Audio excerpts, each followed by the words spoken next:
ইনশাআল্লাহ আল্লাহর জমিনে আল্লাহর দ্বীনের ঝান্ডা সমুন্নত রাখতে, আল্লাহর পয়গম্বরের ইজ্জতের হেফাজত করতে, এদেশের নাস্তিক্যবাদকে রুখতে, এদেশে ইসলামকে উপড়ে ফেলার সকল ষড়যন্ত্রকে রুখার জন্য যদি এর চেয়ে বড় ত্যাগ এবং কোরবানির প্রয়োজন হয়, হাসি মুখে আমরা সেই ত্যাগ করতে প্রস্তুত রয়েছি। জীবন দিতে হলে জীবন দিতে প্রস্তুত রয়েছি। সন্তানদেরকে যদি এতিম করতে হয় সেজন্য আমরা প্রস্তুত রয়েছি। স্ত্রীদেরকে যদি বিধবা করতে হয় সেজন্য আমরা প্রস্তুত রয়েছি। মায়ের বুক যদি আমাদের খালি করতে হয়, আমাদের মায়েরা বুক খালি করে চোখের অশ্রুতে তাদের কলিজার টুকরা সন্তানদেরকে মাটির নিচে খোদার হাতে সুপর্দ করবে। কিন্তু ইসলামের জন্য, ইসলামের বিপক্ষ কোন শত্রুর সাথে এক মুহূর্তের জন্য আপোষ করতে প্রস্তুত নয়।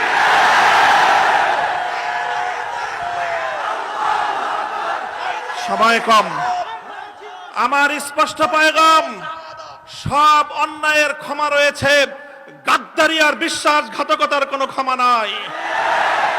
যারা গাদ্দার এবং বিশ্বাসঘাতক হিসেবে পরিচিত হবে, প্রমাণিত হবে, আগামী দিনে তাওহীদি জনতা তাদেরকে ঠাঁই দেবেন না ইনশাআল্লাহ।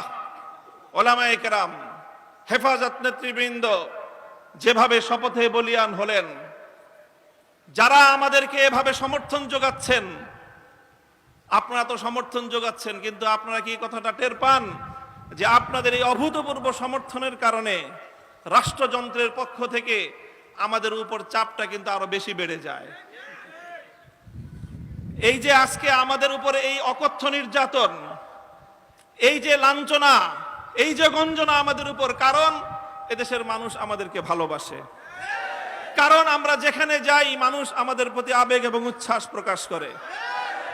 এখন আপনারা যদি আবেগ আর উচ্ছ্বাস প্রকাশ করে ঘরে গিয়ে বসে থাকেন চুপ করে, তাহলে আমাদের উপর কিন্তু চাপটা, জুলুমের স্টিম রোলারটা আমাদেরকে কিন্তু নিষ্পেষণ করে দিবে। তখন আপনাদের আবেগ প্রকাশ করার কিন্তু আর কোনো জায়গা অবশিষ্ট থাকবে না।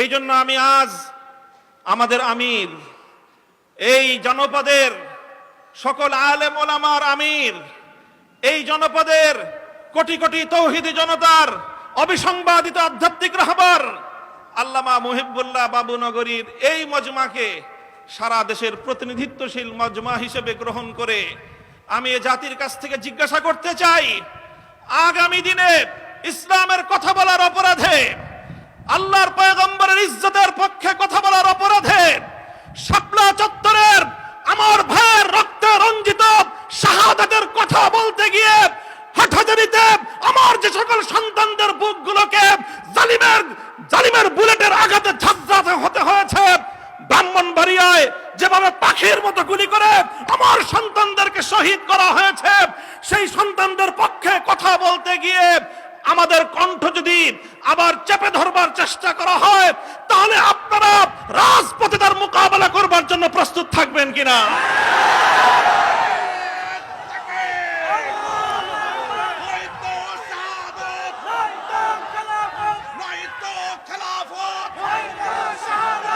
সংগ্রামী সাথী ও বন্ধুগণ,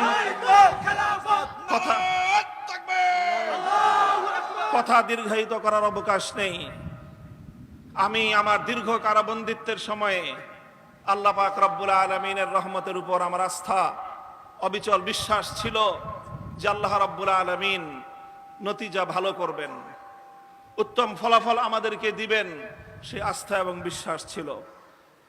প্রথম দিকে যখন আমাদের মরহুম আমির হেফাজত আল্লামা জুনায়েদ বাবুনগরী হাফিজাহুল্লাহ তাআলা, তাকে আমরা জীবিত রেখে কারাগারে বন্দী হয়েছিলাম, তার উপর একটা বড় আমাদের আস্থা ছিল যে তিনি ইনশাআল্লাহ এই বন্দী মজলুম আলেমদের জন্য, শহীদ আমাদের সন্তানদের জন্য, ব্রাহ্মণবাড়িয়ায় নির্বিচারে হত্যাকাণ্ডের শিকার আমার শহীদ ভাইদের এই হত্যার বিচার আমাদের এই জন্মভূমিতে প্রতিষ্ঠিত করবার জন্য তিনি বলিষ্ঠ ভূমিকা পালন করবেন। আমাদের কারাবন্দীদের পক্ষে তিনি জাতিকে, জনমতকে সংগঠিত করবার জন্য বলিষ্ঠ ভূমিকা রাখবেন। কিন্তু আল্লাহ রাব্বুল আলামিনের ফয়সালা ছিল ভিন্ন কিছু। আমরা কারাবন্দী হওয়ার কিছুদিনের মধ্যেই সেই মর্মান্তিক শোক সংবাদটিও আমাদেরকে সহ্য করতে হয়েছে। আল্লামা জুনায়েদ বাবুনগরী রাহিমাহুল্লাহ তাআলা শাহাদাত বরণ করেছেন। আল্লামা জুনায়েদ বাবুনগরী শাহাদাত বরণ করেছেন। এরপরে অধীর উৎকণ্ঠা নিয়ে অপেক্ষার প্রহর গুনছিলাম যে আমাদের আস্থার এই মঞ্চে কে বসবেন। যখন জানতে পারলাম ওলি ইবনে ওলি, এ জাতির শ্রেষ্ঠ সন্তান, আস্থার মূর্ত প্রতীক আল্লামা শাহ মুহিবুল্লাহ বাবুনগরী হাফিজাহুল্লাহ তাআলা ইমারতের এই ঝান্ডা তিনি নিজ হাতে তুলে নিয়েছেন, সিজদায় শুকর আদায় করেছি, আস্থায় বুক বেঁধেছি যে ইনশাআল্লাহ একদিকে তিনি আরশের মালিকের সঙ্গে রাতের বেলায় চোখের অশ্রু ছেড়ে তিনি এই সংকট উত্তরণের জন্য আল্লাহ পাক রব্বুল আলামিনের সাহায্যকে জমিনে টেনে আনবার জন্য চেষ্টা করবেন। অপরদিকে তিনি জীবন দিবেন, কিন্তু কোন জালিমের রক্তচক্ষুকে পরোয়া করবেন না, কোন জালিমের সামনে তিনি মাথা নোয়াবেন না। এই আস্থা ছিল এবং আলহামদুলিল্লাহ আলহামদুলিল্লাহ আমার উপলব্ধি হলো এই যতটুকু আস্থা শুরুর সূচনাতে ছিল আজ পর্যন্ত আমরা আমাদের আমির হেফাজতের থেকে তার আচার আচরণ, তার ভূমিকা আমাদের আস্থার চেয়ে বহুগুণ বেশি পেয়েছি। আমাদের আমির আল্লাহর পক্ষ থেকে আমাদের জন্য অনেক বড় নিয়ামত।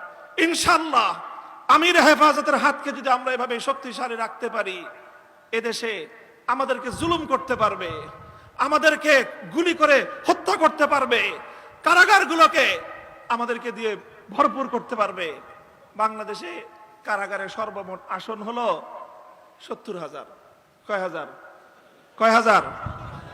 আমরা শাপলা চত্বরে গিয়েছিলাম, কমপক্ষে হলো ২০ থেকে ২৫ লক্ষ। ৭০,০০০ হেফাজতের কর্মীরা কারাবন্দী হবে, কিন্তু জালেমের সামনে মাথা নোয়াবে না। এই দেশের ১ ইঞ্চি মাটি নাস্তিক্যবাদ এবং ইসলাম বিদ্বেষের জন্য কারো হাতে ইজারা দেবে না ইনশাআল্লাহ। আল্লাহ পাক আমাদের সকলকে তৌফিক দান করুন, কবুল করুন। আমাদের আমির হেফাজত সহ আকাবিরিনদেরকে আল্লাহ পাক দীর্ঘ নেক হায়াত দান করুন। ওয়া আখিরু দাওয়ানা আলহামদুলিল্লাহি রাব্বিল আলামিন। আসসালামু আলাইকুম ওয়া রাহমাতুল্লাহ।